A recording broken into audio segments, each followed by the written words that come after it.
자, 이번 주는 차체조에 대해서 이야기를 좀 하도록 할게요.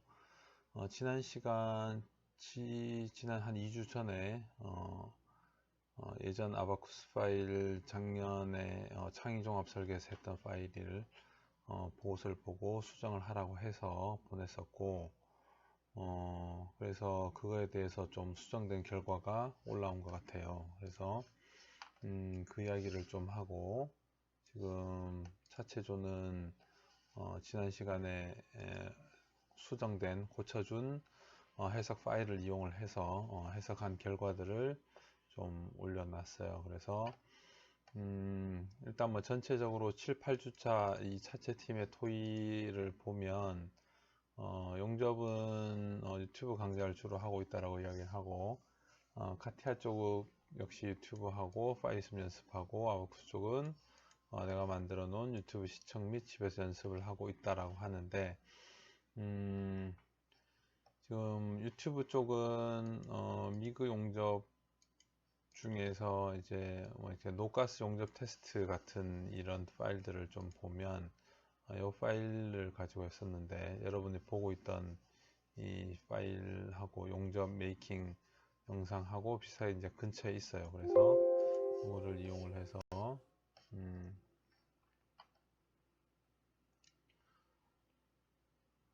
지금 I done been around the world, ain't nobody else that can do it like us with nobody else. When the chips about to fall and I'm back against the wall, no, it's only one place I call. All roads lead home. Oh,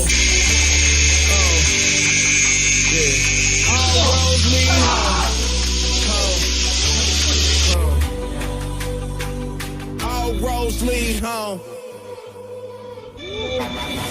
Home and I'm trying to stay same crew, I don't like to change anything that we've been through. We got through it all like no time to waste. We go right back to the finer things, new goals that we had to chase. Come together, this lasts forever. I wouldn't be here. 잠도 되게 빨리 들고 5시간밖에 안 잤는데도 되게 깨어있는 느낌? 쾌활한 느낌?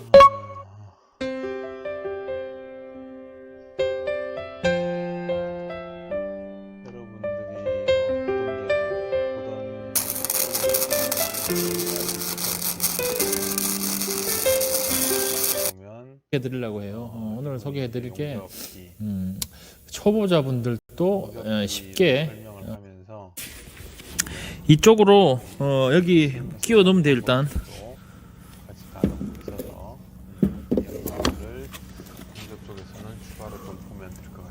일단 끼워 넣고, 그 다음에 이 끝을 뽑아서 이 끝을 이쪽 홈으로 끼워 넣으면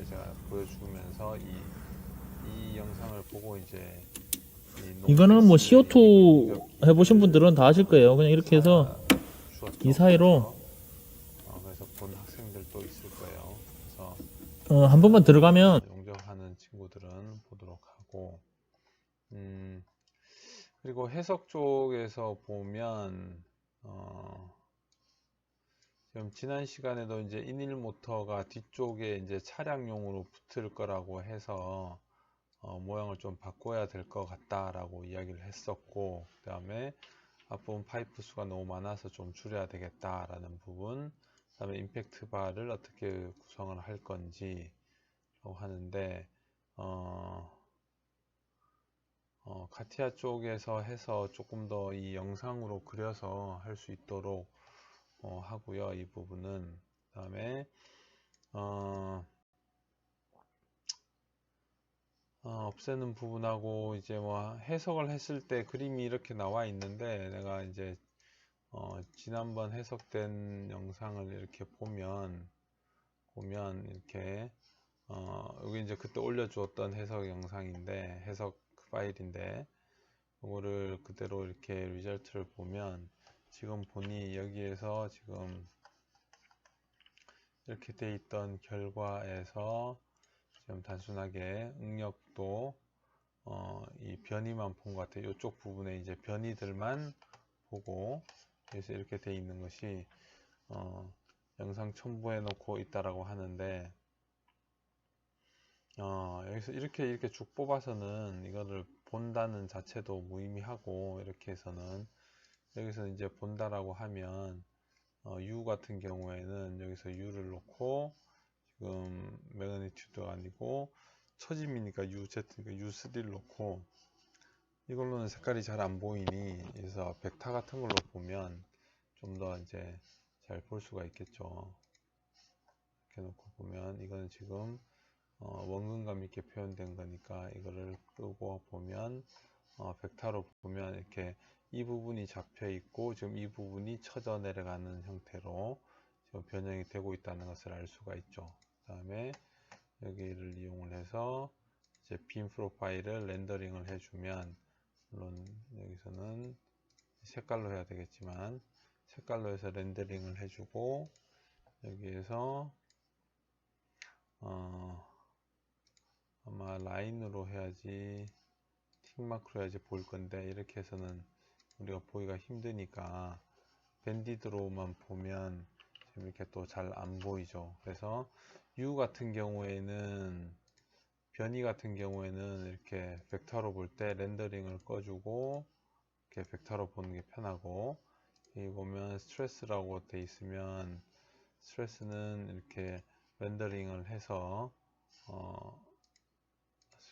스트레스 렌더링을 해서 보면 되는데, 이런 부분으로 돼 있는, 지금 여기 보면 응력도 지금 굉장히 좀 크게 나와 있고, 이게 지금 회색으로 돼 있는 안 보이는 부분들도 있는데, 내가 그 구조 CA 강의를 하면서, 그래서 이제 스트레스 같은 경우는 빔 스트레스를 볼 수 있도록 그때 했었죠, 그죠? 그래서 빔 스트레스를 보려면 여기서 보면 이제 필드 아웃풋에서 보면 스텝에서 넣어줘야 되는 부분이, 여기서 보면 force에 가 보면 여기 SF라고 있었죠, 그죠? 처음에 우리가 shear force 다이어그램하고 밴딩 모멘트 다이어그램 같은 거 그리기 위해서 빔 쪽에서 썼던 부분이에요. SF를 이렇게 포함을 하고 다시 이거를 서브밋해서 돌리면, 그러면 이제 빔 스트레스를 볼 수가 있을 거예요. 그러니까 그냥 스트레스하고 빔 스트레스하고의 차이는 뭐냐 하면,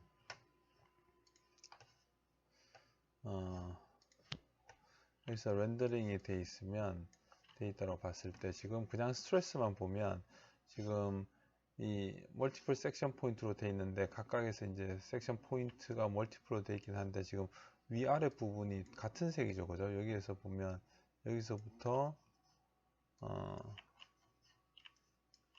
이렇게 보면 이렇게 보면 이 한 요소의 색깔이 다 똑같은 거예요. 지금 이렇게 위 아래가. 그건 뭐냐면 이제 빔 요소 같은 경우는 계산을 이렇게 빔의 이 라인을 따라서 계산을 하기 때문에 응력들이 이렇게 하나로 보이는 거예요. 그런데 이거를 빔 스트레스, 조금 전에 SF를 켜서 빔 스트레스를 띄우면 이게 지금 위아래가 이제 플러스 마이너스로 나타나기 시작하는 거죠. 이렇게 보면 그러니까 위쪽 부분하고 아래쪽 부분이 지금 색깔이 이제 다르게 나타나잖아요. 그래서 이거는 빔 두께가 있다라고 생각을 하고 계산을 해 놓은 거예요. 다 계산한 다음에 이렇게 바꿔서 계산을 해준 형태이기 때문에 이게 조금 더 잘 맞다라고, 이제 최고치 같은 경우는 더 잘 맞을 거라고 이제 볼 수가 있는 건데, 지금 이대로 보면 2.1 곱하기 10의 3승이죠, 그죠? 여기서도 보면 이 1.6 곱하기 10의 3승이면 이건 지금 1.6 기가파스칼이에요. 여기서 이렇게 보면 2.1 기가파스칼이고, 그 이야기는 2기가 넘는다는 거는 이건 지금 다 부서진다는 이야기거든요. 그래서 지금 이대로만 보면 지금 굉장히 지금 구속 조건이 강해서 그래요. 지금 여기서 이제 변이를 보면 좀 알 수가 있는데, 변이를 아까 전에 보기 위해서는 여기서 U를 보기로 했고 렌더링을 끄고 이 벡터로 보면, 벡터를 이렇게 띄워놓고 보면 지금 이렇게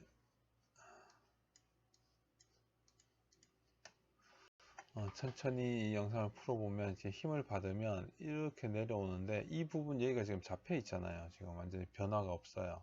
여기가 지금 U까지 다 잡아버린 거죠. 핀으로 여기는 우리가 어퍼암, 로어암들 현가 장치들, 그 다음에 모터를 달기 위해서 현가 장치들이 달려져 있는 건데, 그거를 고려하지 않고 일단 이 부분만 해버렸기 때문에 응력이 굉장히 지금 구속 자체가 굉장히 심하게 구속되어 있는 거예요. 여기를 완전히 잡은 채로 이렇게 휘는 그런 형태가 되어버리니까, 그러니까 이제 여기를 잡고 이렇게 꺾여져 가는 그런 형태인 거죠. 우리가 볼을 봤을 때 이렇게 돼서 이렇게 누르면 이런 형태가 돼야 되는데, 지금 여기는 이게 이렇게 잡혀져 있고 여기도 이렇게 잡혀져 있는 채로 눌러버리니까 이렇게 돼 있는 거죠. 그래서 이 부분에 훨씬 더 응력이 크게 올라가는 거예요. 그래서 여기가 훨씬 더 응력이 크게 올라가는 거기 때문에 그렇게 보이는 거고, 그래서 여기서도 이제 이런 빔 스트레스로 보더라도 맥시멈 값이 지금 여기 맥시멈 값이 여기에 나타나잖아요. 여기에 나타나는 건 이게 직선으로 있고 여기가 꺾이기 때문에 여기에서 지금 제일 크게 나타나는 거예요. 이 부위에서 이 다른 부위들보다는. 그래서 전체적으로 물론 크기도 하고, 그래서 이제 이런 형태로 응력 계산할 때는 이 형태로 다 보는 것이 아니고 이런 조향장치, 조향까지는 아니지만 현가장치를 달아서 해석을 하거나 여기에서 해석적으로 조금 경계 조건을 풀어줘야 되는 거예요. 풀어줘서 이것이 유연하게 조금 움직일 수 있도록, 이 전체가 구속되어서 움직이는 게 아니고 조금 더 유연하게 움직일 수 있도록 지난번에 차체로만 보여줬던 것인데, 그리고 여기 보면 지난번에 보면 이 경량화를 위해서 그때 경량화를 위해서 이쪽 부분 빔들을 세워서 이렇게 하라고 했었는데 지금 눕혀져 있잖아요. 그죠? 여기도 여기 지난번에 이쪽 부위를 제가 경량화 할 때는 이것이 지금 이렇게 돼 있으면, 서 있는 게 지금 이렇게 돼 있으면 경량화를 위해서는 이렇게 바꿔서 해석을 하면 훨씬 더 응력이나 처짐에 강할 거라고 이야기를 했잖아요. 그래서 물론 이것이 해석이 안 된 경우여서 그 뒤로 멈춘 것 같은데 그런 부분도 해야 되고, 그 다음 지금 여기서 이 모양을 보면 되게 지금 이상해요. 지금 이 형태로 보면 여러분들이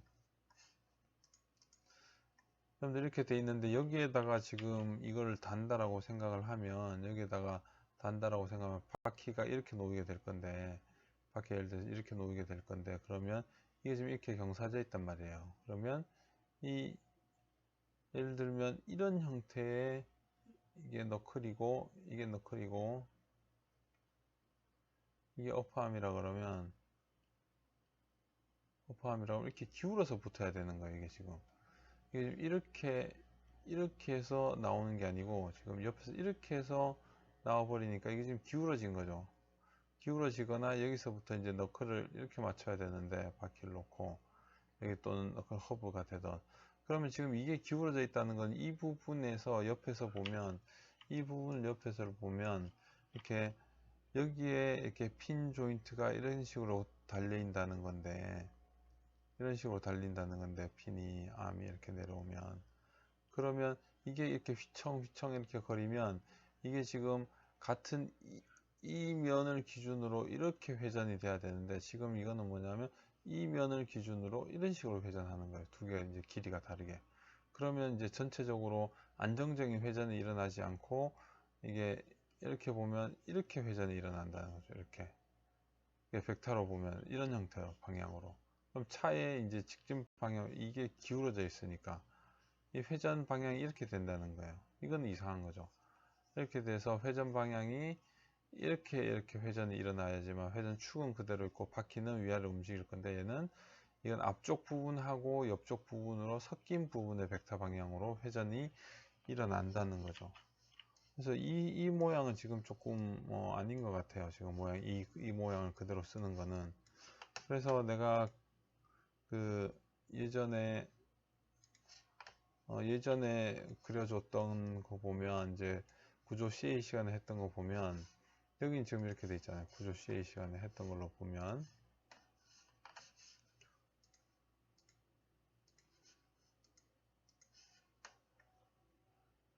여기에 여기 이제 현가까지 다 달고 나서 보면 여기도 지금 물론 하중을 받아서 그러긴 한데, 하중 받기 전에 보면 요 밑에 요거거든요. 요거는 이제 여기에 걸려서 이렇게 직각으로 이렇게 딱 걸려 있는 거예요. 지금 현재 보면 여기도 이렇게 보면 결과적으로는 밑에서 보더라도 여기에 지금 이 라인에 보면 여기에 이 각은 직각으로 되어 있는 거죠. 직각으로 돼서 이제 이 프레임을 기준으로 이렇게 회전할 수 있게 되어 있는 건데 지금 이 그림을 보면 그게 이 프레임을 보면 그렇게 안 되는 거죠. 그러면 이대로는 달리면서 이게 문제가 있을 거예요. 바퀴가 이렇게 앞쪽으로 각이 이렇게 쏠려 있는 거죠. 각이 처음부터 이게 이 토가 들어온 형태가 되겠죠. 그죠?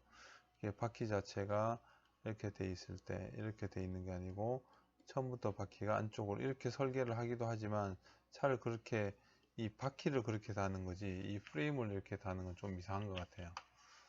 그래서 이 부분은 이것이 일자가 될 수 있게 이 부분이 여기가 일자가 될 수 있게 바꾸던 아니면 이렇게 길이를 맞추던 기둥을 이쪽을 다르게 빼던 높이를 맞추던 해서 일자로 회전할 수 있도록 하는 게 일단은 맞게 보이는데 그건 조금 검토를 해야 되겠지만 이렇게는 처음 보는 것 같아요. 이런 형태는.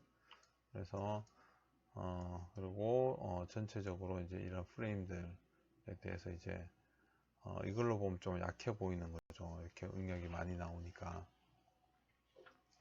그래서 일단 여기까지가 아마 지난 쪽에 그래서 이런 이 디스플레이스먼트 변이를 보는 것도 여기서 뭐 중요하긴 하지만 U를 보는 것도 중요하긴 하지만 응력을 보면서 이것을 보는 것이 굉장히 훨씬 더 중요해요. 기본적으로 변이 다가 아니니까 변이로 보면 지금 이대로 보면 U가 31이잖아요. 그죠? 31이고 U도 U3로만 보면 이렇게 보면은 28이에요. 28 이렇게 보면 여기가 지금 28 여기가 지금 굉장히 많이 쳐져 있는 거예요. 28 33cm 정도 이렇게 내려가는 건데 문제는 예전같이 이렇게 전체로 내려가는 게 아니고 여기가 고정된 채로 이만큼 내려간다는 거죠. 그러면 이거는 거의 파단이 일어날 수밖에 없다는 것. 그 이야기는 지금 이 프레임의 문제보다는 지금 여기서는 경계 조건의 문제, 이 부분에 대한 경계 조건이 문제가 되는 거고, 그러려면 정확하게 하려면 조향부까지 모두 다 달아서 해야 된다는 것. 그리고 이제 뭐 요 부분들만 하려면 여기 이제 아마 한 부분만 잡으면 그래서 일단 모델 2를 한번 만들어 봅시다. 그래서 모델 2를 만들어서 경계 조건만 좀 다르게 한번 줘 봅시다. 여기서 BC2가 걸려 있는 게 어디냐면 여기는 프레임의 빔 이거네요. 그죠? 이거고 그러니까 이 부분을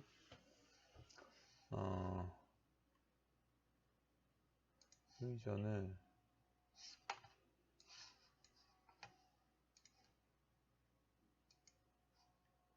여기하고 시프트 이거 두 개만 한번 잡아 봅시다. 가능할지 모르겠는데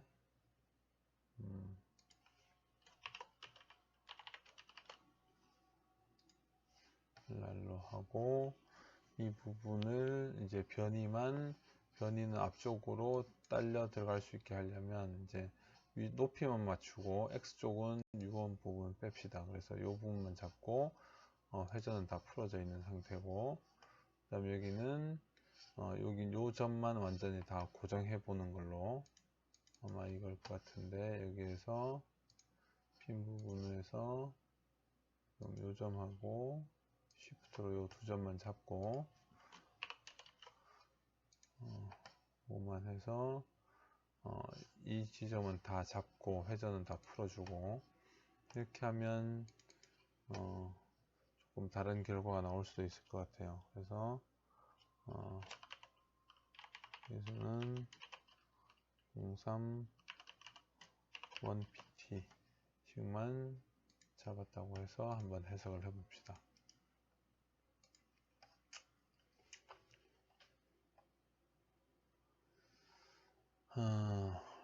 조금 전에 너무 과도하게 잡혀서 회전도 안 되고 막 너무 강하게 잡혀 있는 형태로만 돼 있어서 했던 건데, 지금 또 물론 휘긴 휘네요. 많이 휘긴 휘는데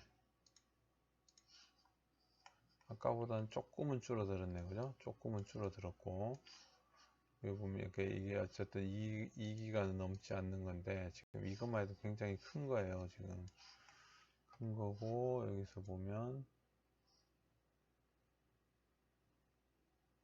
지금 여기만 잡은 건데, 여기만 잡고 여기만 잡은 건데, 지금 회전이 일어나는 것보다는 전체적으로 좀 많이 잡혀 있는 것 같아요.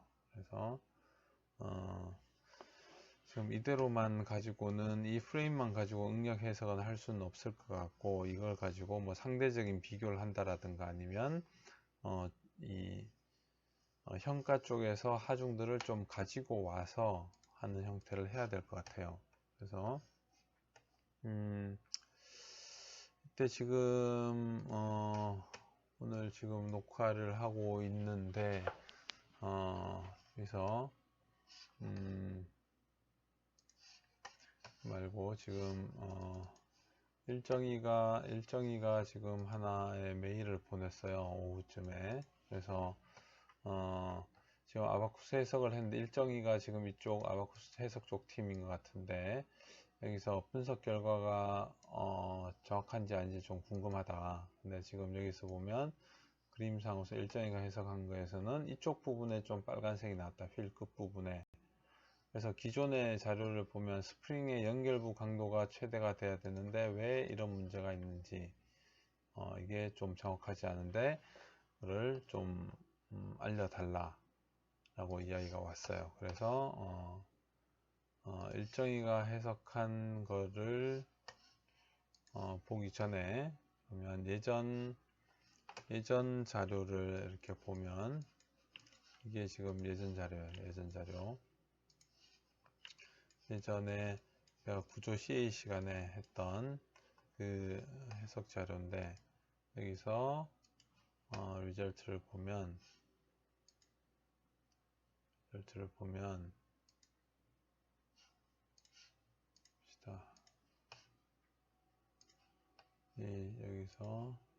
리절트를 보면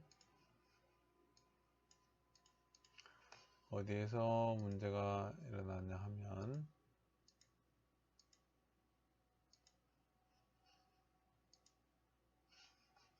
여기서 보면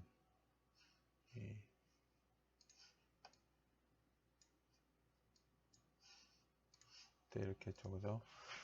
그래서 전체적으로 시작하는 모양은 이건데 이렇게 돼 있는데, 해석에서 자중하고 드라이브를 쭉 누르면 이제 수평의 형태가 나오도록 이렇게 잡았었죠, 그죠? 이렇게 잡고 우리가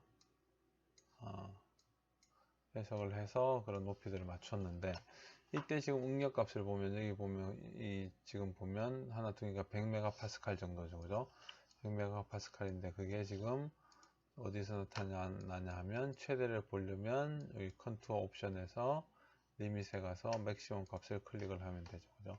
그래서 여기서 클릭을 한 부분을 보면 맥시멈 값이 어디냐면 여기에요, 지금. 그래서 이렇게 보면 여기에서부터 시작해서 하중이 눌려지면 눌리고 전체 차체가 내려가면서 이 스프링이 지금 다 하중을 받는 거죠. 이렇게 해서 눌려서 이 부분에서 스프링에서 최대 응력값이 나타났던 거고, 그래서 우리가 지금 그때도 이제 이 부분을 좀 보강하고, 이게 지금 너무 가까이 붙어 있어서 좀 다른 위치로 빼야 된다라는 고민들을 했었는데, 지금 요거는 이제 앞에 줄어 있는 그 모델이죠, 그죠? 그리고 여기도 이제 프레임도 제가 이렇게 세워진 프레임을 넘겨줬었죠, 그죠? 세워진 프레임으로 이렇게 해서 보면 이 부분이 최대가 돼야 되는데 지금 일정이가 해석을 한 것으로는 그 부분이 아니고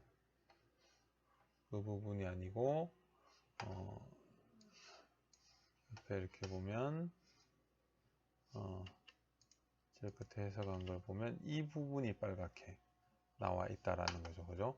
그렇게 해서 저희가 이게 이상해요 라고 보낸 건데, 그 파일을 열어보니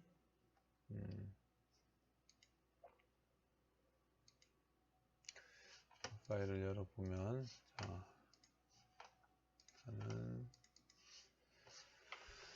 자, 해석 파일을 한번 열어봅시다. 그 이유가 궁금하다고 하니까.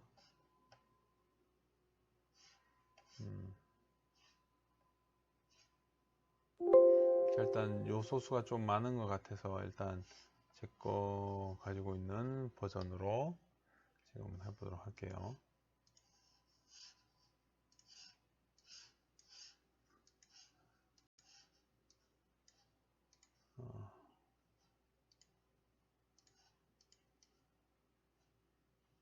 요소수가 좀 많으니까 자, 오픈을 하는데,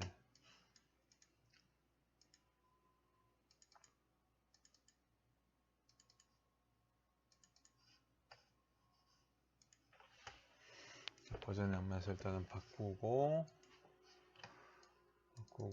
지금 이렇게 보면 일정이가 보면 해석 파일을 이 5개를 줬는데 지금 모델이 지금 하나밖에 없고, 문제가 이게 지금 여기서 이렇게 보면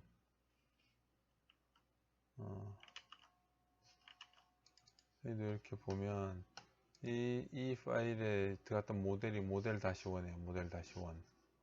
그리고 여기도 보면 모델-1이에요.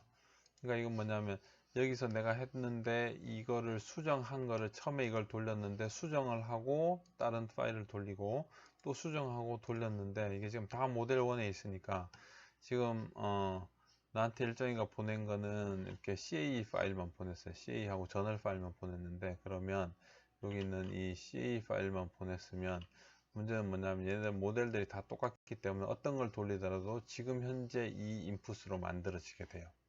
그래서 지금 이 인풋으로 모든 게 다 만들어지니까 이대로 서브밋을 해서 일단 돌려보면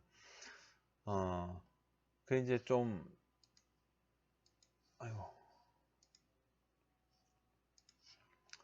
그거를 이제 그렇게 하지 않으려면 이 파일 하나를 만들고 이 모델 하나에 이 실행 파일 하나씩 있는 게 좋아요. 그렇게 하지만 내가 뭘 바꾼지를 아는 거니까,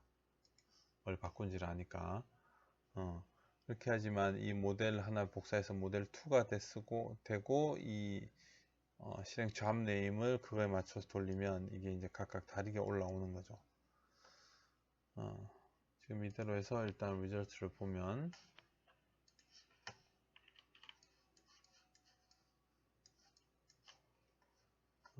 이렇게 돼 있네요. 그러면 자 봅시다. 빔 렌더링을 해보고 이렇게 보면 여러분들 이제 이번에 새로 설계한 모양이네요. 그죠? 새로 설계한 모양인데 여기 보면 역시 자 아까 전에 이야기했듯이 이게 지금 이렇게 꺾여 있잖아요. 이렇게 꺾여 있으면 이 부분이 이 회전이 이쪽으로 일어난다는 거죠. 핀이 또 이렇게 돼 있으니까 이 길이가 다른 채 회전이 일어나게 되면 이건 또한 더 문제가 될 수가 있겠네요. 지금 이대로 보면 여기 지금 타이어가 있는 형태로 되어 있는데 여기서 보면 이것은 일자고 파이프인데 지금 이거에 맞추려다 보니까 이런 식으로 들어가 있네요. 이 부분 세우긴 했고 세운 형태가 됐고 됐는데 여기가 문제고, 그 다음에 여기에서 보면 최대 응력 값을 보기 위해서 맥시멈을 찍어 보면 실제로는 여기도 빨간색인데 여기가 빨간색이긴 한데 실제로 더 빨갛게 나오는 쪽은 어디냐 하면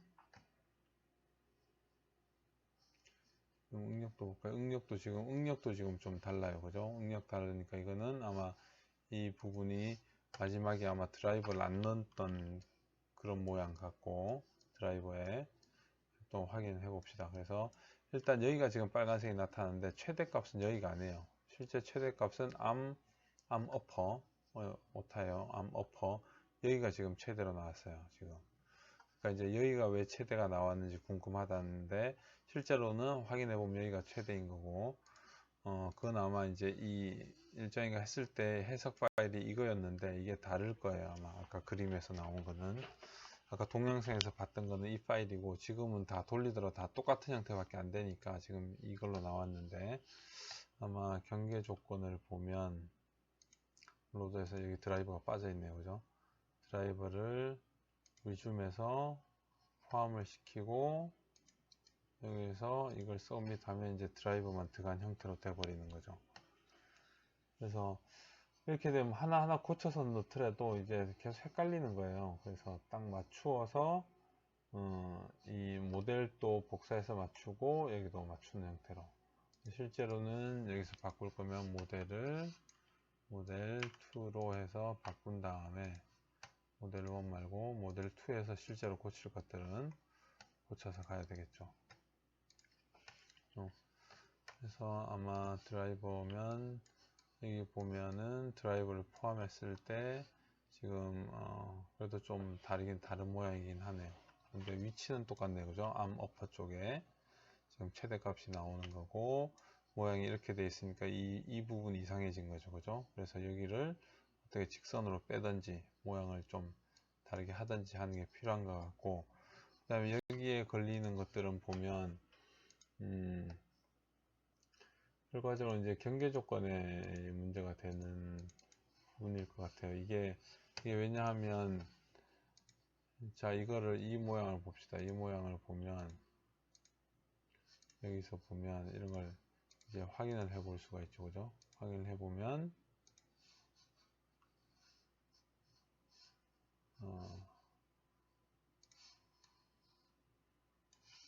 조금 전에 했던 대로 보면, 원근감을 없애고, 보면, 자, 이렇게 돼요. 이렇게 되는데, 이거를,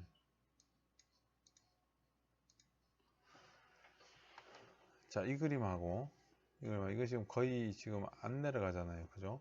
안 내려가고, 이런 부분에서 최대가 나올 리가 없는데, 지금 이 부분이 조금 더 내려가고, 여기가 조금 더 처짐이 일어나고, 여기는 처짐이 지금 거의 없는 거예요. 그리고, 이런 부분을 빼고, 뷰를 보면, 자, 이렇게 보면, 여기만 지금 다 내려왔네요. 그죠? 여기만. 여기는 고정되어 있고, 여기만 쭉 내려가는 형태. 이거 하고, 조금 전에 했던 이 형태.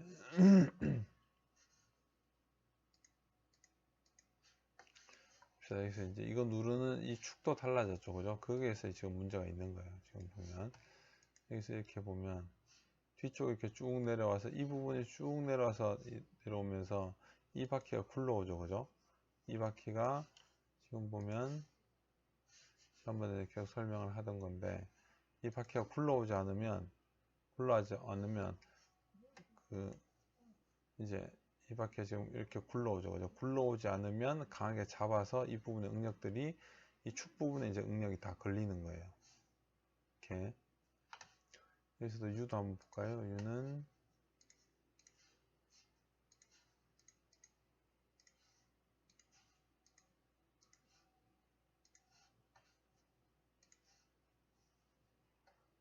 U 자체는 이렇게 비슷한 모양이긴 한데 이렇게 회전하는 형태네요. 그죠?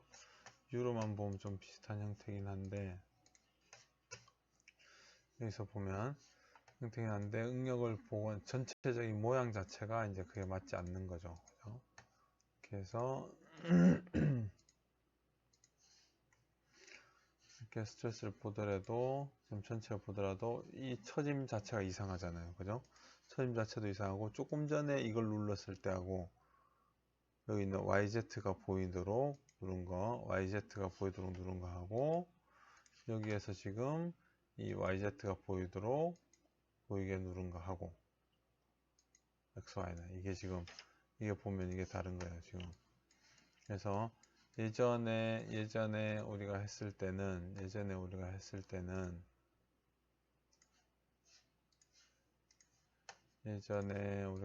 어떻게 돼 있었냐면 축이 보면 차라고 하는 거는 차는 보통 차의 코디네이트는 여기서부터 이쪽 방향 X예요.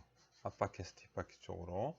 그 다음에 위쪽 방향이 G축 방향이고, 그래서 X축 이 왼쪽 바퀴에서 오른쪽 바퀴 쪽으로가 Y고, 높이 방향이 G축이 되는 거죠.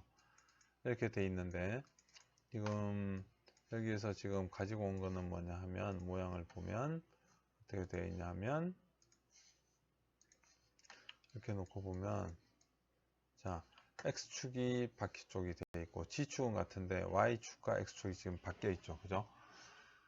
이 모양을 보면, 자, 이렇게 보면, 그죠? 보이는 게, 지금 이 축하고 이 축이 달라요. 이 축하고 이 축이 다른데, 기본적으로 여기에서 봤을 때 아까 전 밑으로 많이 안 쳐졌잖아요. 그러면 경계 조건에 문제가 있다라고 일단 생각을 해볼 수가 있어요. 그래서 경계 조건에서 일단 가서 보면 여기거든요. 가서 보면 이렇게 보면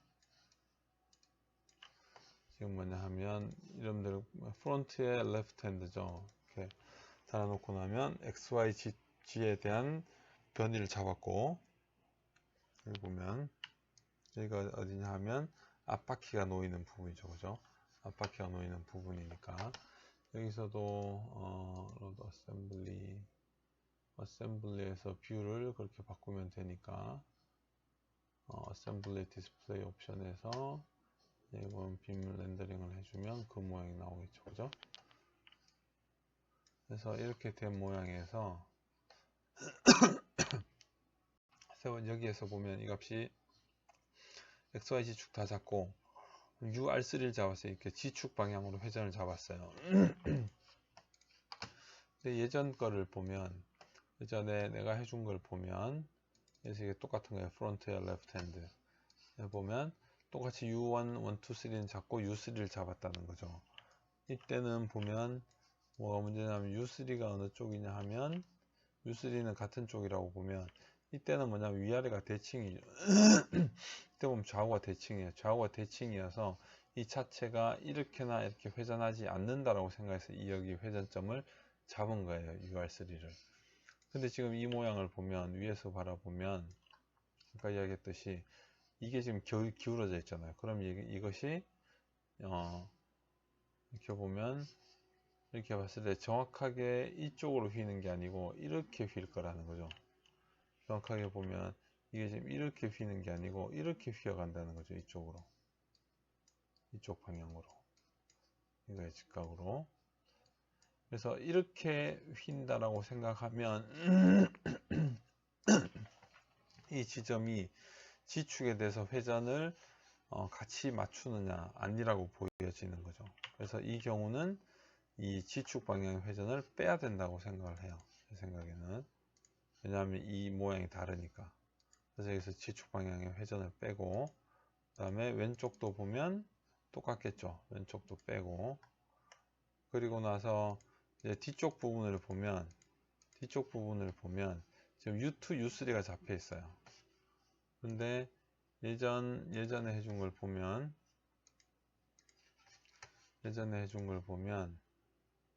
보면 뒤쪽 보면 여기도 2, 3가 잡혀 있죠. 그죠? 2, 3는 XY를 YZ를 잡은 거예요. YZ를. 이때는 이것을 왜 YZ를 잡았냐 하면 이 양쪽은 좌우로는 움직이지 않을 거라고 생각을 해서 Y축 방향으로 변이를 잡았고, 이게 전체 이 바퀴가 고정되어 있으니까 G축으로 잡았던 거예요. 근데 지금 여기도 지금 보면 똑같이 2, 3를 잡혀 있죠. 근데 지금 축이 달라졌잖아요. 이렇게 보면 아까 그걸로 보면 X쪽으로 차에 대해서 대칭인 X쪽으로 변화가 없고 G쪽으로 변화가 없고 대신에 Y2 쪽은 변화가 있으면 안 되죠. 그렇게 하지만 고속되면 안 돼야지만 이 뒤쪽 바퀴가 앞쪽으로 굴러 들어오겠죠. 그래서 이걸 빼야 되는 거예요. 이렇게 바꿔줘야 되는 거고, 여기도 보면 이렇게 바꿔줘야 되는 거고, 이렇게 해야지만 제대로 된 경계 조건이 되겠죠. 이 모양 상태에서는. 그리고 보면 로드도 배터리 다 잡아줬고, 드라이버 잡아줬고, 드라이버가 여기 좀 과하네요. 이쪽에 나중에 좀 분산돼서 해주는 게 필요할 것 같고, 그래비티 들어가고. 그러면 지금 이대로는 무게가 얼마인지는 한번 볼까요? 그때 무게를 정확하게 다 했는지 모르겠는데, 쿼리에서 매스 프로퍼티를 보면 지금 이대로 이게 킬로그램이겠죠, 그죠? 그러면 118.99kg가 되겠네요. 119kg가 되겠네요, 그죠? 119kg. 나머지는 아마 똑같이 넣었을 거니까 119kg고, 이걸로 보면 툴쿼리에서 얘는 98인데 조금 더 붙었네요, 그죠? 뒤쪽하고 프레임하고 이쪽 프레임도 붙고 지금 범퍼도 붙었으니까 지금 이대로면 118.99 에다가 사람 75kg 타면 거의 한 200kg. 근데 지금 이 바퀴들이 있으니까, 바퀴 올라가는 모터가 있으니까 이거보다 좀 더 가볍게 해야 될 것 같아요. 작년 거하고 비교해서 작년 것도 이 상태 정도로 비교를 해보고, 거기에 따라서 무게를 측정을 해보고 비교를 해야 될 것 같아요.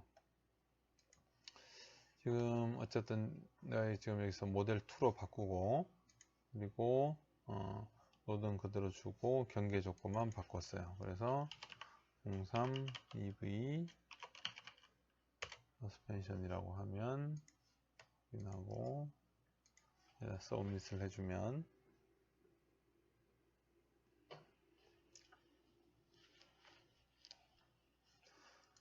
이렇게 보면 해석은 뭐 금방 될 거니까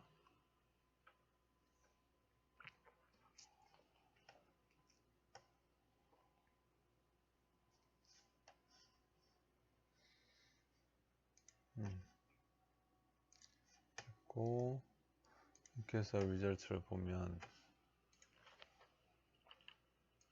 저 여기로 나왔죠, 그죠?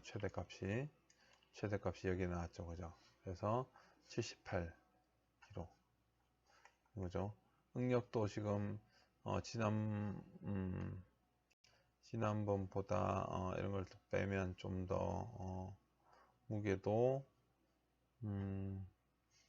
이런 부분까지 다 고려를 해 보시고, 그런 부분들은 어쨌든 응력이 조금 낮게 나온 것 같아요. 지난번에 그려놨던 거는, 그려놨을 때 결과를 보면 드라이브가 아니고 다 있는 채로 보면 최대 응력이 빔 스트레스로 105MPa이고, 여기서 보면 빔 스트레스로 100MPa, 조금 줄었네요, 그죠? 거의 똑같은데, 이렇게 해서 옆에서 이렇게 보도록 옆에서 놓고 간 다음에 수평 정도로 해서 맞추고, 이거를 여기다가 저장을 합시다. 세이브에다가 3번에다가 커런트로 저장을 해주면, 여기에다가 지금 3번에다가 커런트로 저장을 해주면 이대로 다른 데 돌아가 있더라도 이대로 계속 뜨는 거죠, 그죠? 이렇게 되면 다 똑같죠, 그죠? 상태로 3번 또 조금 과하겠네요, 그죠? 3번 또 조금 더, 여기서 이 원의 안쪽을 잡으면 이렇게 돌아가는 거고, 바깥을 잡으면 전체를 이렇게 화면만 돌리는 형태가 되는 거예요. 그래서 여기에서 이 밖을 마우스로 잡아서 돌리면 이런 이 평면 내에서만 회전이 일어나겠죠.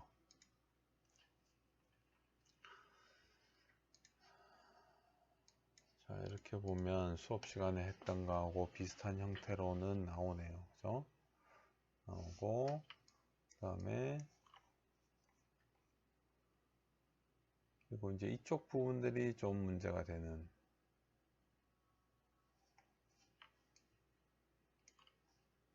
그죠? 여기는 이런 형태가 안 될 것 같아요. 지금 돌아가는 게 모양이 뒤로 굉장히 많이 밀려나가는 모양인데, 여기를 잡은 채로 뒤쪽이 딸려 들어오면서 이게 지금 쭉 딸려 들어가는 거예요. 지금 딸려 들어가는데 지금 각이 지금 틀어져서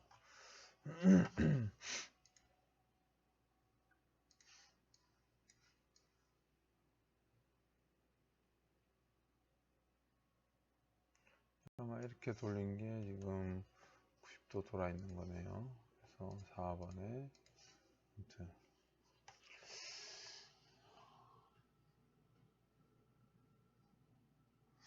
가운데 눌리면서 들어가는데, 이게 지금 틀어지면서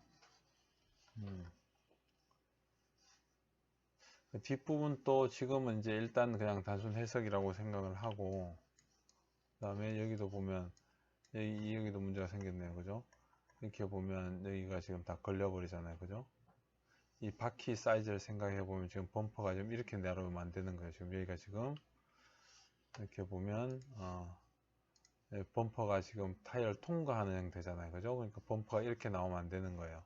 범퍼가 조금 더 빠져나오던, 이게 더 나오던, 이 트레일러 암이 바뀌던 이 형태가 지금 바뀌어야 되는 거죠. 지금 이대로 보면. 그죠?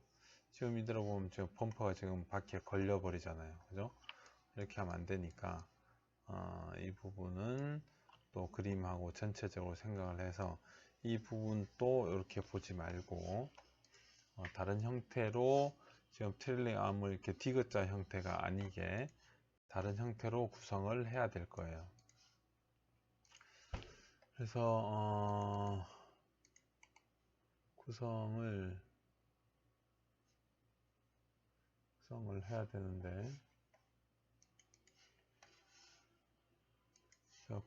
되는데,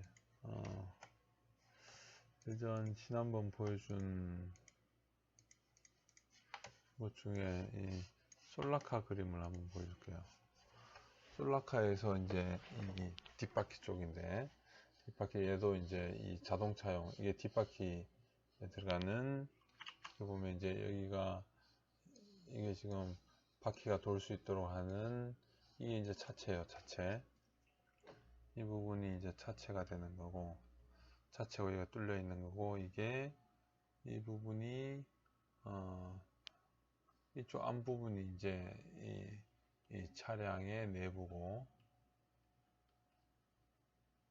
차량의 내부 쪽인 것 같고, 이렇게 보면 이게 이제 뒷바퀴죠. 그죠? 이게 조향이 안 달려 있으니까, 조향이 없으니까 뒷바퀴고, 바퀴인데, 이렇게 이 트레일링 암을 이렇게 니은자로 이렇게 만들었어요. 이렇게 니은자로 만들고, 여기에 핀이 들어가고, 여기 이쪽에 핀이 들어가고, 이게 지금 어퍼 쪽에 들어와서 어퍼에 쇼바가 이렇게 들어가 있는 거예요. 여기에. 그래서 이 옆쪽에서 보면 이렇게 돼 있고, 이렇게 들어온 채로 여기에서부터 이렇게 이쪽 부분과 이렇게 들어가 있는 거예요. 쇼바가.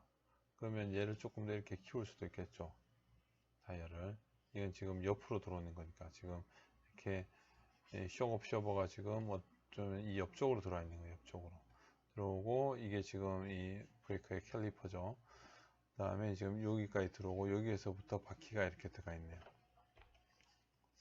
그래서 이런 식으로 되면 지금 현재 우리는 이렇게 디귿자형에다가 오토바이용이기 때문에 이렇게 쓰고 있는데, 차량용일 때는 여기가 이제 휠 허브 같은 게 들어가게 되니까 이제 이런 디귿자 형태가 아니고 니은자 형태가 되겠죠. 그죠?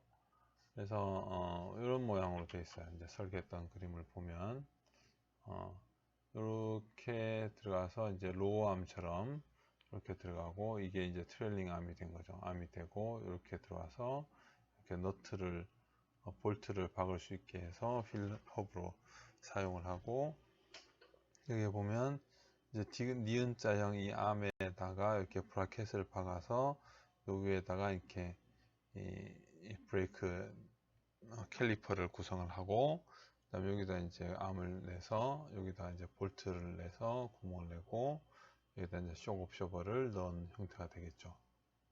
그렇게 되면 2점 지지, 2점 지지, 요점 지지, 3점 지지가 들어갈 수 있게 되어 있을 거고, 이렇게 만들었어요. 지금 그렇게 보면 우리도 차의 뒤쪽에 보면 이렇게 되는데, 배터리 박스에 이렇게 되어 있는데, 배터리 박스의 이 부분에다가 이렇게 해서 이렇게 구성을 하든지, 아니면 이제 바깥쪽을 보이게 할 거면 이제 이렇게 구성을 해야 되겠죠.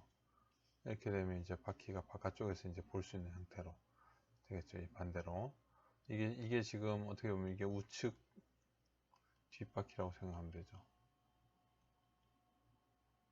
우측 뒷바퀴라고 생각하면 안쪽에 이렇게 걸려 있고 바깥쪽에 돼 있고, 이제 어느 쪽을 선택할지는 이제 좀 봐야 되겠는데, 이렇게 돼 있고,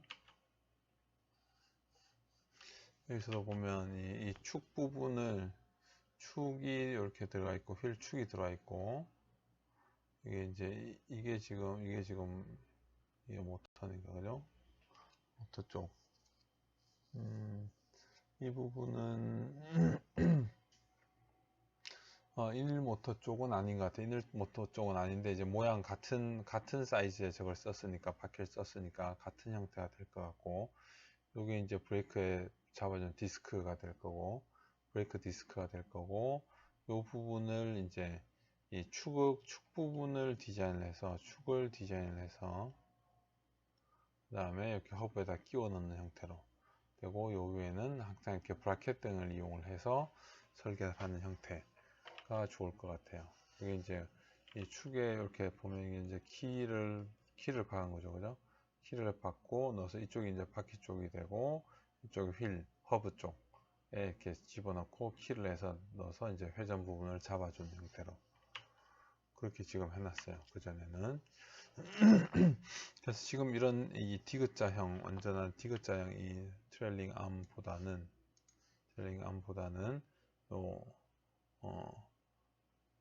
위쪽에서부터 이렇게 내려와서 하는 거에다가, 여기서부터 이렇게 내려와서 이쪽 부분까지, 그러니까 여기서부터 시작해서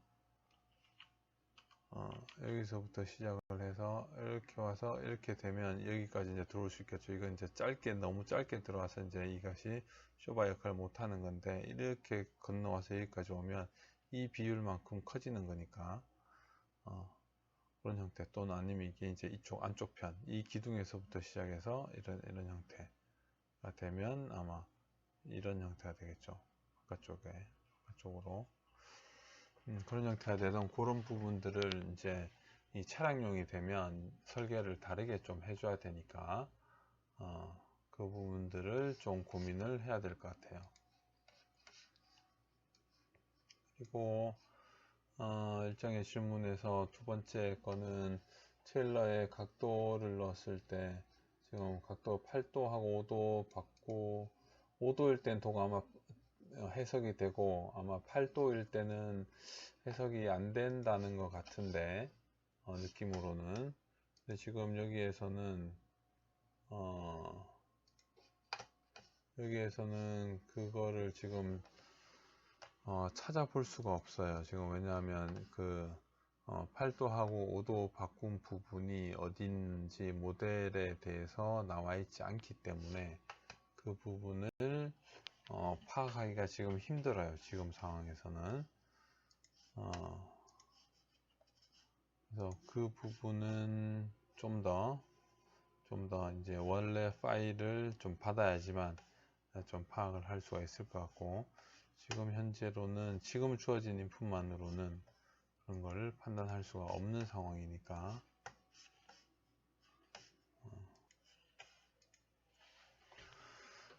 지금 지난주 내용 중에서 이제 캡스톤 디자인 차체 팀 토의 결과에서 나머지 이제 용접 쪽 지금 용접 쪽의 부분인데, 용접 쪽에서 뭘 했냐라고 하니, 이 미국 용접 쪽에 이제 스테인리스 파이프하고 SS440 파이프를 같이 써서 용접을 해야 되는데, 미국 용접기 전압 전류 설정하는 부분을 여기서 이제 공부를 하고 있는 것 같아요, 여러분들이. 그래서 지금 이걸 먹고 불면증이 사라졌어요. 이젠 11시부터 6시까지 자요. 안녕하세요. 용팔이TV 용팔입니다. 오늘 제가 CO2 용접기를 한번 가져와 봤는데요. 일단 기본적으로 뭐 설치하고 그런 거 같은 경우 제가 나중에 한번 설명을 드리고, 오늘은 이제 CO2를 사용함에 있어서 가장 이제 기초적인 처음 스타트 방법과, 그리고 전압과 전류, 그게 잘 맞았을 때, 잘 안 맞았을 때, 그리고 그 CO2 용접기를 사용함에 있어서 기본적으로 체크해야 될 부분들 한 두세 가지 정도 제가 한번 짚어드리도록 하겠습니다. 우선 오늘은 조금은 제가 중점을 둘 부분들이 이제 시험 준비하시는 분들 중심을 둘 건데요. 일단 시험장에 가면은 이렇게 기계, 장비, 그리고 휘다, 그 용접봉, 그 토치, 그리고 이제 모든 가스까지, 모든 게 일단 다 세팅은 되어 있을 겁니다. 되어 있는 상태에서 우리는 이제 시작을 하는데, 첫 번째 한번 좀 드릴 팁이라고 하면은, 현장 가시면은 제일 먼저 용접기 상태랑 그런 것보다도 요걸 먼저 한번 봐주세요. 휘다를 보시면은 이런 식으로 이렇게 다 세팅되어 있는데, 제가 이제 현장에 다니다 보니까 한 시험장이든지 학교, 학원도 마찬가지고요. 이 용접봉이 들어가는 이 휘다의 브라켓 부분에서 이 로라가, 마지막 이 로라 같은 경우는 이제 이탈 방지용인데, 이제 느낌상 요걸 일자로 맞춰야 된다고 생각하셔서 이렇게 압을 많이 주시는 분들이 계신 게 아니라 정말 많아요. 일자로 용접봉을 가려 생각하기 때문에 이런 식으로 올려 쓰시는 분들 계세요. 그거는 용접봉 여기서 자연스럽게 이렇게 놀면서 부드럽게 들어가야 되는데 마찰이 생겨버립니다. 고정이 돼버리죠, 용접봉이. 여기서 분명히 전류의 손실이 분명히 일어나고 용접봉이 나올 때 탁탁탁탁 튀는 그런 현상이 많이 생길 수가 있어요. 그래서 시험장에 가시면은, 그리고 현장에서 용접하시는 분도 마찬가지고, 용접기를 쓰시기 전에 이 부분 제일 먼저 확인 한번 해주세요. 이렇게 올라가 있다 하면은 돌려서 내려서 이렇게 부드럽게 로라가 놀 수 있게끔 이렇게 해주시는 게, 뭐 빠질 정도 그 전까지는 해주시는 게 굉장히 중요합니다. 여기서 정말 시험 탈락하시는 분들 정말 많으세요. 왜? 용접봉이 부드럽게 못 나오고 여기서 마찰 때문에 나오면서 탁탁탁탁 걸려서 끊기는 그런 상황이 굉장히 많이 생깁니다. 그래서 특히 1.2 용접봉이면은 요건 제가 정말 꿀팁입니다. 20V에 100A, 전압이 20V, 전류가 100A, 요거를 기준적으로 잡아주세요. 거기서 전압 전류 같이 내리시고 올려주시고 하시면 됩니다. 기준점 우리는 오늘부터 20V에 100A로 잡을 거예요. 처음에 전류가 낮을 경우는 보세요. 이런 식으로 용접이 되지 않습니다. 또 반대로 전류가 너무 높을 경우는 이렇게 용접봉이 쳐버리죠.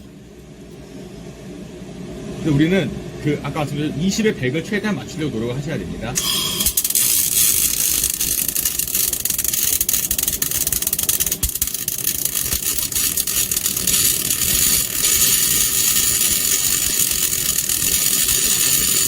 볼까요? 20에 100을 맞추면 어느 정도 일률적으로 내다가 흘림이 덜하게 용접되고, 이 용접할 때 그 소리 자체도 차르르 하고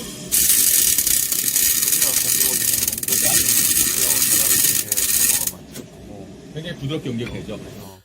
이번에 제가 좀 상세하게 전압 전류가 안 맞았을 경우 어떤 현상이 일어나는지를 한번 보여드리겠습니다. 첫 번째는 제가 이제 전압이 높은 경우, 두 번째는 전류가 높은 경우, 세 번째는 전압 전류가 잘 맞아갔을 경우, 그 차이점 한번 보여드리겠습니다. 첫 번째는 지금 전압이 굉장히 높고 전류가 낮은 상태입니다.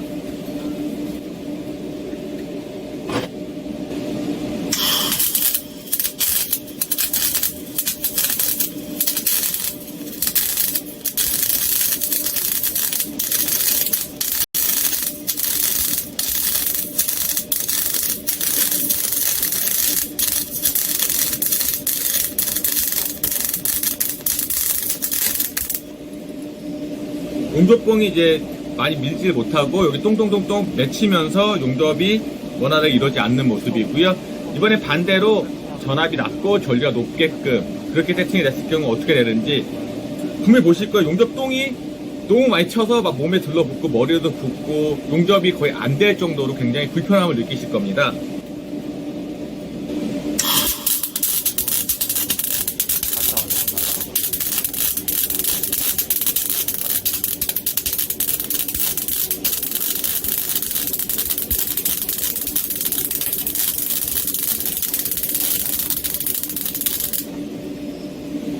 소리만 들어도 이제 용접이 들어가지가 않죠. 이번에는 이제 좀 어느 정도 정확한 전압과 전류가 맞춰졌을 때를 좀 보여드릴게요. 저도 맞춰야 되기 때문에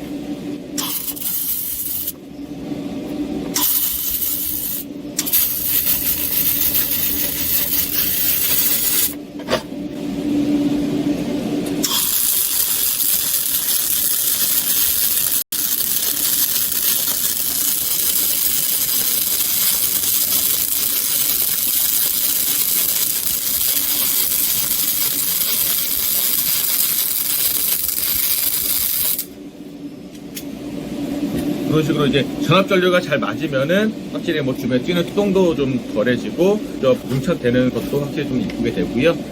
일단은 제가 이번에 좀 흥미를 내서 좀 깔끔하게 한번 다시 정확하게 어떤 현상이 일어나는지를 한번 보여드리겠습니다.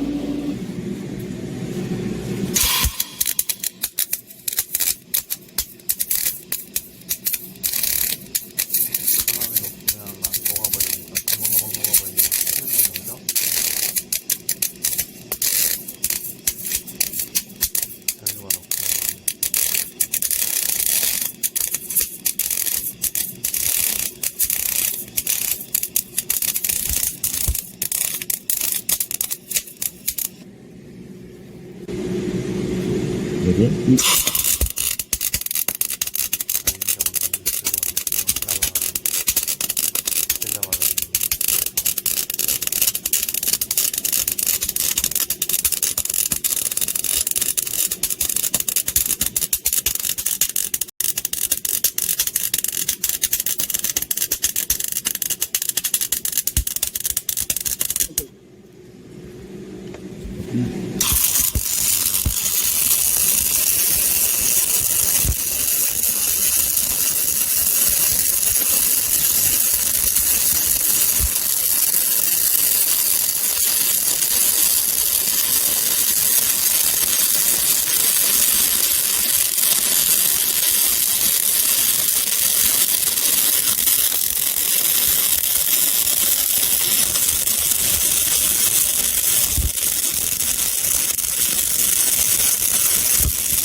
그 CO2 용접할 때 전압 전류에 대해서 좀 설명을 드려봤고요.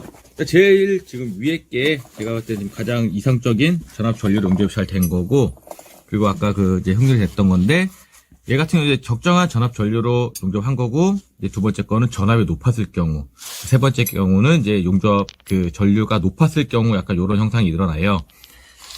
용접 시험을 보시면 아시겠지만 우리 비드 점수가 있어요. 높이라든지 그리고 폭, 그런 게 차이가 있는데, 학생분들 보면은 그 용접하고 나서 그 교수님들께 이제 그 시편을 제공을 하잖아요. 정말 이런 게 많이 보이실 거예요. 전압이 높아서 주저앉거나 그 전류가 높아서 이렇게 비드가 쏟아 오른 그런 경우들이. 되도록이면은 우리가 이제 제 개인적으로 그런 생각을 해요. 실제로 제가 정말 많이 봤고, 시험장에서 진짜 한 30분 동안 전압 전류만 맞히시다가 토치 집어 던져버리고 나오시는 분들 저는 정말 많이 봤습니다. 그러면서 이제 컴플레인을 거시죠. 장비가 너무 안 좋아서 자기는 이제 시험을 잘 못 봤다. 이런 분들 정말 계시더라고요. 그래서 제 개인적인 생각으로는 그 장비 탓도 있지만 그런 장비들도 불구하고 우리가 어느 정도 전압 전류를 맞출 정도 되면은 이제 무난히 통과가 될 거라고 제가 생각을 하고요. 일단 우리 같은 경우는 지금 이제 초보기 때문에 장비 탓보다는 우리 이제 실력 탓을 먼저 하고, 그리고 나서 정말 내가 이제 이런 전압 전류를 잘 맞추고 하는 정도 레벨 됐을 때는 이제 장비 하시는 게 맞다고 생각을 들어요. 근데 우리 처음 이제 기초니까 이제 전압 전류를 CO2 같은 경우 정말 잘 맞춰야 된다. 그런 걸 좀 이제 강조드리고 싶습니다. 감사합니다.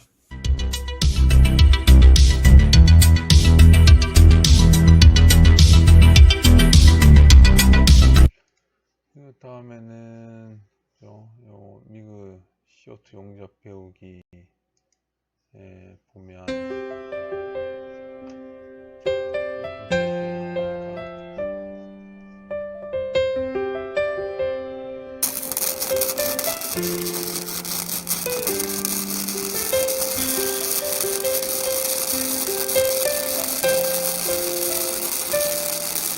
늑대야 만들자.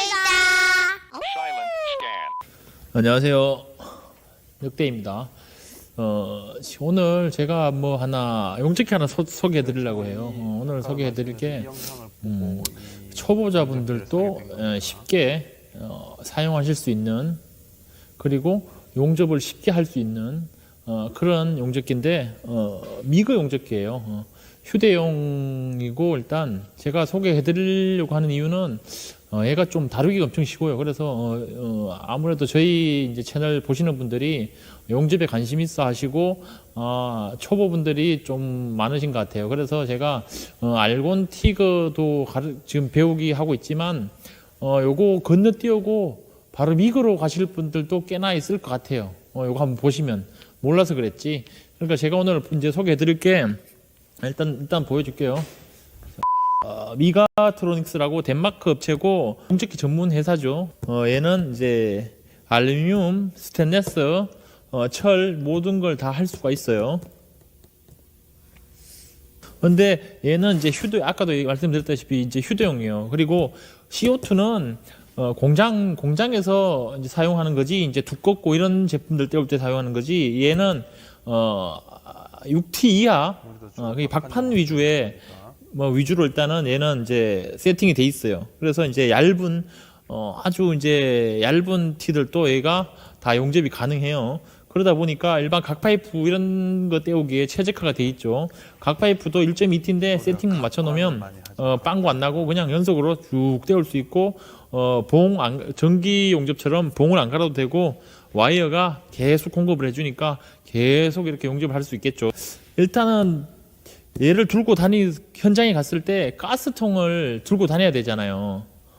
일반 티그는. 근데 얘는 논가스라고 가스 없이도 용접이 돼요.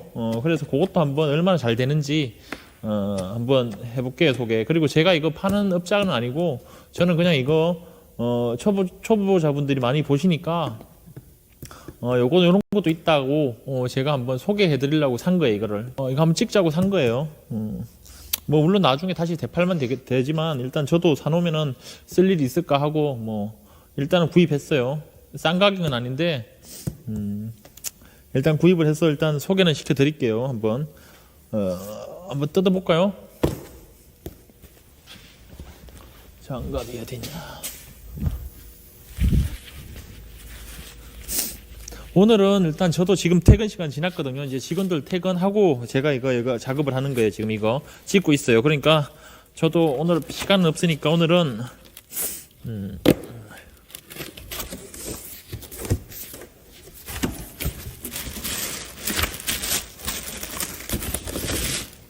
일단 아스선 하나 나왔고요.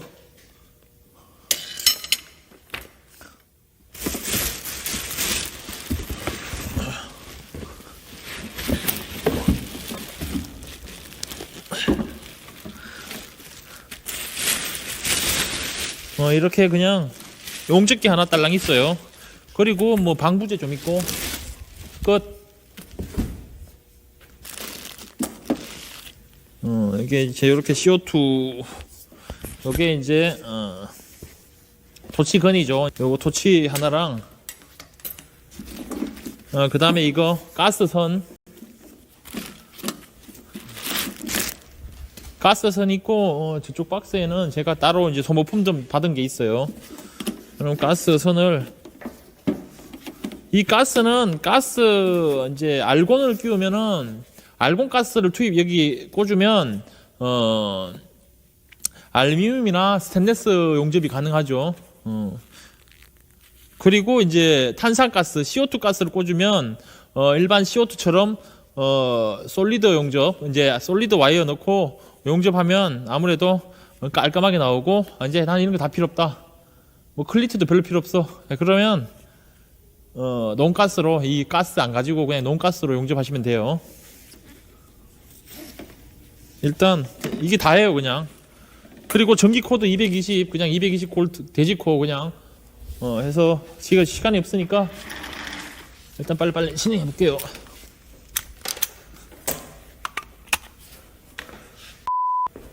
자, 이게 논가스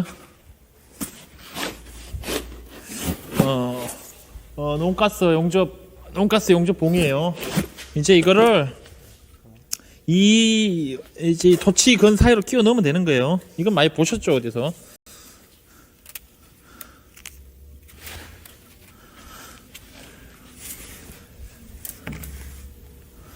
제가 적어놨어요. 섞일까봐. 스테인레스랑 이런 게 다 있어서 이거를 이쪽으로 여기 끼워 넣으면 돼요. 일단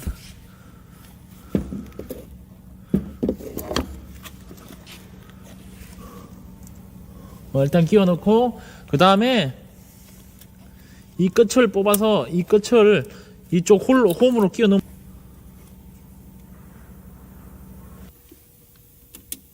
이거는 뭐 CO2 해보신 분들은 다 아실 거예요. 그냥 이렇게 해서 이 사이로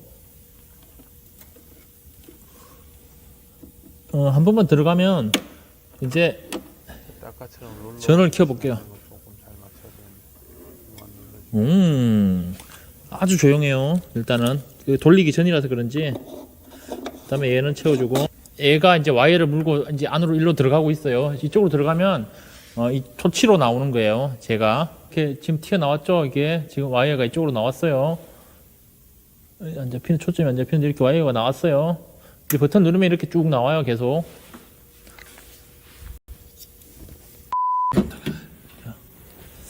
여기 보시면 그냥 간단해요. 이 각 파이프가 1점 보통 2T에서 4T가 나오니까 한 1.2T로 맞춰서 이걸로 이제 1.2T 맞추고 용접을 하면 끝이에요. 그냥 간단해요. 그냥 1.2T만 맞춰 놓으면 돼요. 그래서 제가 이거를 이게 뭐냐면 이제 시너직 프로그래밍이라고 일단 모재 두께만 맞췄을 때 이 와이어에 나오는 와이어 이동 속도랑 그 다음에 전류 값을 얘가 자동으로 측정을 해줘요. 그래서 맞춰줘요, 세팅을. 그래서 지금 보실래요? 그러면 1.2T일 때 모재가 전류가 80이죠. 지금 또 초점이 안 맞네. 전류가 80이죠. 그리고 이거 와이어 이송 속도는 3.0이에요. 그 다음에 이거 아까 1.2T 맞춰놨으니까 이러죠. 그럼 만약에 이거를 뭐 2T로 했다 쳐. 2T로 하면 전류 값이 이렇게 올라갔어요. 아까 84에서 136으로 올라가고 얘도 이제 그 와이어 이송 속도도 5.8로 또 높아지고 모재는 2.0이죠. 이렇게 돼 있으니까 그러니까 내가 초보자도 쉬운 거예요. 그냥 처음 하는 사람들도 그냥 1.2T 맞춰놓고 이렇게 그냥 지지면 돼요. 자, 한번 지져 볼게요. 어떻게 되는지.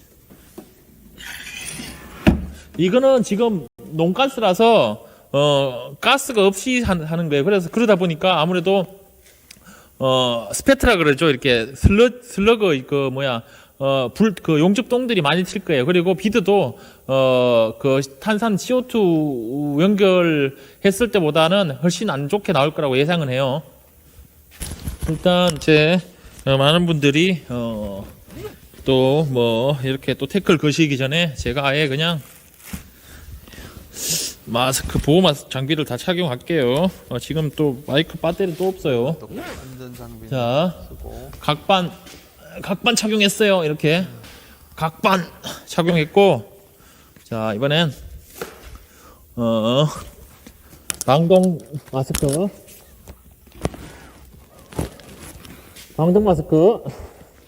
잘 될런지 모르겠습니다. 저도 일단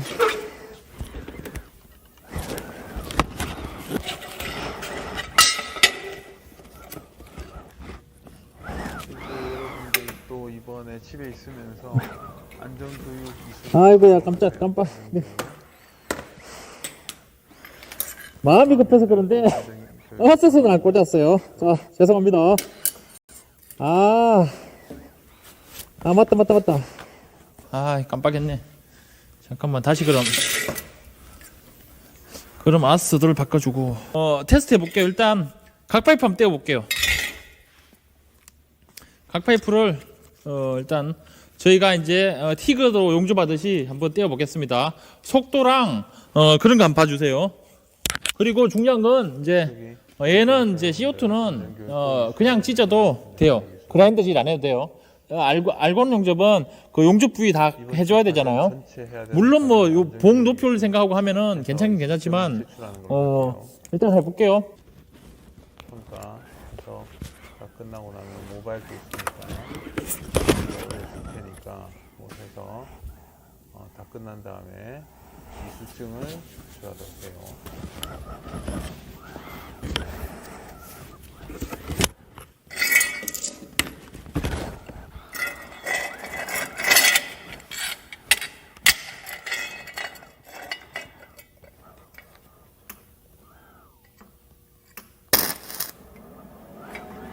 일단 가지도 해줘야겠죠.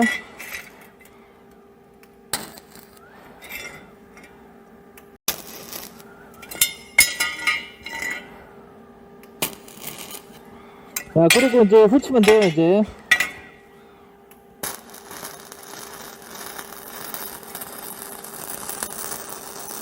유무한 방법은 되게 있죠, 그죠?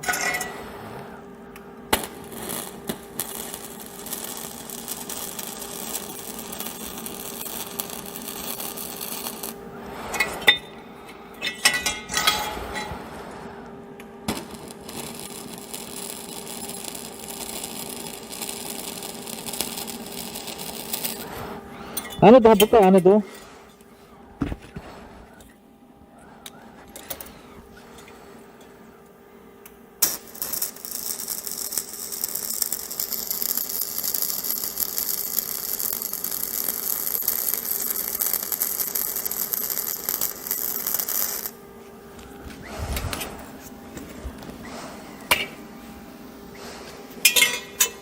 자, 아무런 세팅값 없이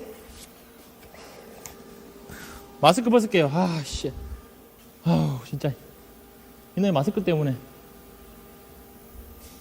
보시면, 자, 일단 이렇게 나왔어요. 이거 하얗게 나온 거는 가스가 없어서 후럭스는 원래 이래요. 자, 보시면 이렇게, 똥들이 많죠, 용접똥. 어쩔 수 없어요. 논가스니까. 논가스라서 가스 없이 하는 거라서 이런 것들은 다 감수하셔야 돼요. 이렇게 떼우는 속도가 빠르죠. 자, 그냥 한번 밀어볼게요.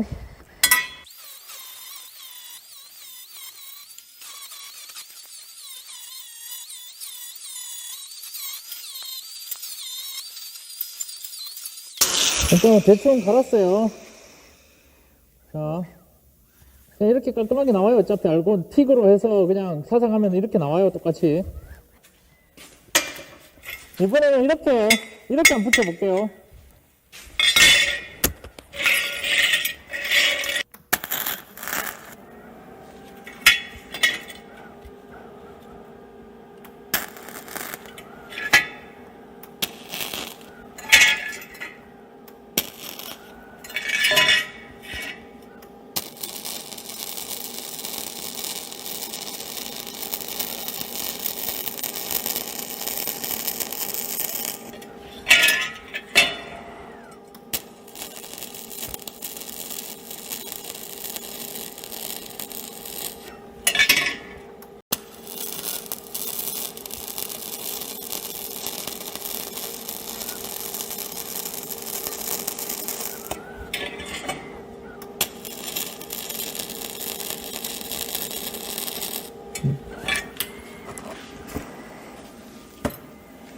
금방 띄우죠. 이렇게 디드가 다 올라왔어요. 여기 보시면 이렇게 이 위에 스펙터 이거는 논가스라서 그래요. 나중에 솔리드로 하면은 이게 전혀 안 생겨요. 자, 여기 그라인더질 해볼게요. 바로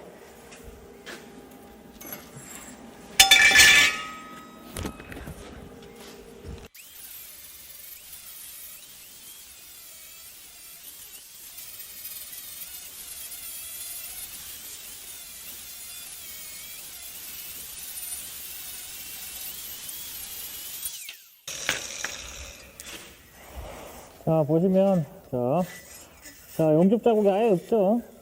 자, 이렇게. 용접 이렇게 굉장히 좀 쉽게 자, 이렇게. 이렇게. 그리고 이렇게. 있을 거예요, 아마. 그래서 오늘은 여기서 보는 것처럼 관련 영상 보는 것처럼 이것보다는 좀 쉽게 할 수 있는 것도 좀 보고 일부 학교 근처에 있는 학생들은 와서 좀 연습을 하든가 할 수 있으면 하는 게 좋을 것 같아요. 이번 주는 여기까지 하고, 차체 팀은 여기까지 하고, 나머지 전체 학생들은, 이번 4학년 전체 학생들은 여기에 들어가서 꼭 연구활동 종사자 안전교육 수강을 온라인으로 하도록 할게요. 하고 나서 여기서 끝내는 거를 이수증을 제출하는 걸로 이렇게 하겠습니다.